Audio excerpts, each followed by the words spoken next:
Hello, and today I want to talk about The Warden by Anthony Trollope. So, this was actually my Victober read. I planned other books for my Victober reads as well, but turns out so far I've only finished this one. But it has been a delightful read. This was actually my first time reading anything by Trollope as well, and judging by the cover of this book, not gonna lie, I actually thought that it was going to be some kind of a melancholic tragedy, like maybe someone or some people are going to die at the end. But no, that's not what happens in this book. But yeah, I'm gonna mention this cover again because it has something, it does color how I perceive the tone of this book. But yeah, also another thing about this book, to be honest, this book legit gave me anxiety. Like when I was reading this book, I felt like I was on the edge of my seat, really curious to find out what will eventually happen to the warden. Although, again, I'm not going to talk about spoilery stuff in this book, but if your edition has the table of contents or it has the chapter titles, which I'm pretty sure it has, the ending is probably going to be spoiled to you anyway. But yeah, what is The Warden about? So this book was published in 1855, and it is about this character called Mr. Septimus Harding. So Mr. Harding lives in this sort of quiet English town called Barchester, and I think it's a fictional town created by the author. And so Mr. Harding works as a precentor at the local cathedral, and at the same time he was appointed as the warden of an almshouse by the Bishop of Barchester. So the thing about this almshouse is that it houses 12 elderly men who kind of lives and works as the beadsmen, and they receive some kind of income as well from the foundation. And this almshouse is actually kind of like part of the charity foundation that was started sometime in the medieval times. And so what's the deal about this foundation is that it provides shelter for these beadsmen, and a warden is to be appointed as kind of like the caretaker of this almshouse and these elderly men. And so Mr. Harding was appointed as the warden of this almshouse, and with that position, which is sort of like a sinecure, in which he got some kind of salary from this position, and the salary is also quite a handsome salary, but at the same time he does not have to do so many things. Like it's not a labor intensive job. So we have this character, Mr. Harding, who is actually a nice, chill, elderly guy who is very kind, who thinks kindly of other people and do kind things to them as well. He just sort of lived his life in this village with his unmarried daughter, and he got this handsome salary from his positions related to the church. So one day there's this young man called John Bolt, who is also his prospective son-in-law. John Bolt has this kind of ideas, reformist ideas, something that we today would sort of call as social justice. He's totally in for the social change and all that, and he feels that the income that the warden of the almshouse receives is totally unequal to the income that the beadsman that lives in the almshouse receives. So he sort of starts a campaign, a social change campaign of sorts, to address this concern, because he's concerned that the funds of the church foundation has been misappropriated. So as he starts the social change campaign, it starts to gain some tractions. The Beatsman has signed some petitions, and journalists have been writing about it, and more people have been starts to support John Bolt's cause, and it sort of evolves into this kind of legal battle between John Bolt's party and also the church. And Mr. Harding is just he gets caught in all of this chaotic conflict between these two sides, and he just he's a very simple person. He does not expect much. You sort of get this vibe from him that he does not expect much from anything. He just does his job and is really all cool about it. And he is a good person. So he has this. He believes in doing what is right and what is good. And when he receives this job as a warden, he didn't really question anything about what this position entails. He doesn't really question the salary that he gets. But as he gets sucked into all of this conflict, he sort of just have this kind of internal conflict in himself, whether it is right for him to continue work as the warden of the almshouse or not, whether it is right for him to continue receiving this handsome salary or not. And things start to get messy with Mr. Harding, and the story just sort of evolves from that. We are treated with what happens between Mr. Harding and also John Bolt, and how their legal battles develop. And basically the focus of this book is also how Mr. Harding generally respond to these whole things. And like I said earlier, this book gave me some kind of anxiety, mainly because I wanted to know how Mr. Harding would respond to the accusations that he is possibly gaining money unfairly from the church foundation. And because Mr. Harding is someone who believes in doing the right thing, he starts to have this kind of conflicts of conscience within him. And not only he has this kind of internal conflicts that are really noisy in him. He doesn't really know what he's supposed to do, what is the right thing to do, whether he should continue work as the warden or whether he should resign, or if there are any third choice. People are also starting to support what John Bolt starts. Basically, we have journalists writing some dreadful articles about the warden, and all of these things have caused distress for the warden. And I must say that as someone who lives in 2021, who lives in a totally different part of the world that is totally not England or Europe,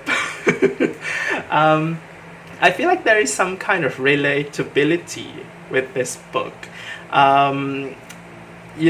Especially when it comes to how someone responds to negative public outrage, especially when it is an outrage that you don't expect, and it is an outrage that it feels like it happens sort of out of nowhere. We have this character, Mr. Harding, who just does his job, and then suddenly someone starts a campaign, and then he just gets sucked into all of this public attacks. And if if I were to be in that position, I would feel quite anxious as well. So I think that's another reason why this book made me feel anxious, not only because of the plot itself, but also because I feel like I could understand what he feels, especially for someone who is probably soft-spoken and non-confrontational like Mr. Harding. When all of these things happen, you would probably feel panic and feel afraid. And I can't imagine myself if something similar were to happen to me. I would probably respond in the same way as well. So later in this book, Mr. Harding actually does something that is a little bit extreme. I mean, to his standard, like based on his personality, it is extreme, I feel. Although to everyone else, it's probably like just normal stuff, like going out to town to do stuff. But for Mr. Harding, he literally just decides to take matters into his own hands. And I feel like this is kind of like what someone does when they're being cornered.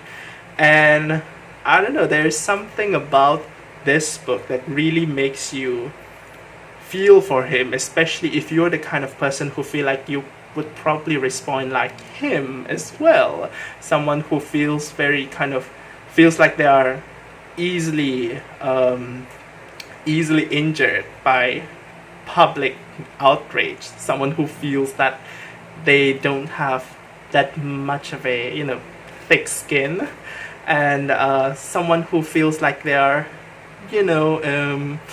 easily affected by all of those things. So yeah, so many parts of this book, especially the characterization of Mr. Harding, makes it feel like it is something that is very, very relatable. So yeah, but despite all that, I feel like this book is kind of delightful. Like this is my first time reading Anthony Trollope. I think I mentioned that earlier. But I kind of like his voice, at least in this book. It feels kind of sarcastic. There are witty remarks here and there, remarks about the characters, and also the way that they interact with one another, the way that they interact with their surroundings. But at the same time, the narrator is not contemptuous towards the characters, and so we don't really end up seeing these characters as horrible people. We just sort of see these characters as people who are just living their lives and who just happens to get sucked into these legal battles, this social justice campaign. And it's kind of interesting because another cool thing about this book is that it doesn't feel like there is a villain. Maybe there are some characters who does things that sort of feel antagonistic, but at the same time it's not like there is a one or two characters who perform the specific role as the antagonist or the villain of the book. Everyone just sort of does things because they sort of just react to things that they see in this book. Basically, even the instigating action by John Bold is him reacting to how much the Warden earns. So I feel like, it's just a series of people reacting to things, and in that way it sort of feels like slice of life in a way, and it does not have that kind of epic level of scale that when you read it you sort of just feel kind of relaxed. Like you don't feel like something extremely big, dramatically big is going to happen. Maybe something is going to be resolved, but it's not going to be like, I don't know, like Lord of the Rings. But yeah, it feels kind of slow, and at the same time also kind of quiet. So I feel that this book is probably going to be a nice book to read if you intend on you know, relaxing on a quiet night, for example. Yeah, you know, about the tone of this book. Just now I mentioned something about the cover. I was, you know, I was absolutely I misjudged the cover. But something about the cover, the melancholy that it shows, is also something that is present in this book. So, like I said just now, even though the tone of this narrator is somewhat sarcastic and witty and funny, and it's also kind of casual, there is this some kind of melancholy that appears between the lines. It's kind of like the undertone in this book, and it's not obvious, but as you read the story, you feel like there is some kind of a not overly sad, but close to melancholic resolution. You know, the ending of this book is probably going to involve some kind of loss. Again, not going to spoil anything, but if you pay attention to the chapter titles, you will probably be spoiled anyway. But yeah, there is this some kind of sadness, a very mild form of sadness in this book that kind of makes the whole novel's tone to be somewhat unique, you know, and I kind of like it. So yeah, I guess if you are interested in trying a Victorian novel, especially if you're not a person who is familiar with Victorian literature as a whole, and you want to try something new other than the Dickens and the Brontes, you can totally try Anthony Trollope. I think he's a particularly prolific writer. He has many novels, like seriously many novels. This is actually part of a series. I think it's called The Chronicles of Barsetshire, and I am interested in reading more of his stuff. I think they're a bit longer, I don't know, but I'm interested. So yeah, this is definitely something that I would recommend if you want to try a book that is quiet and sort of funny and somewhat relaxing, but has like a nice character development or character study, I would say. So and it has a decent plot as well. So yeah, definitely try this if you have the opportunity. And with that, I'm gonna end this video. So until then, take care, thanks for watching, and bye bye.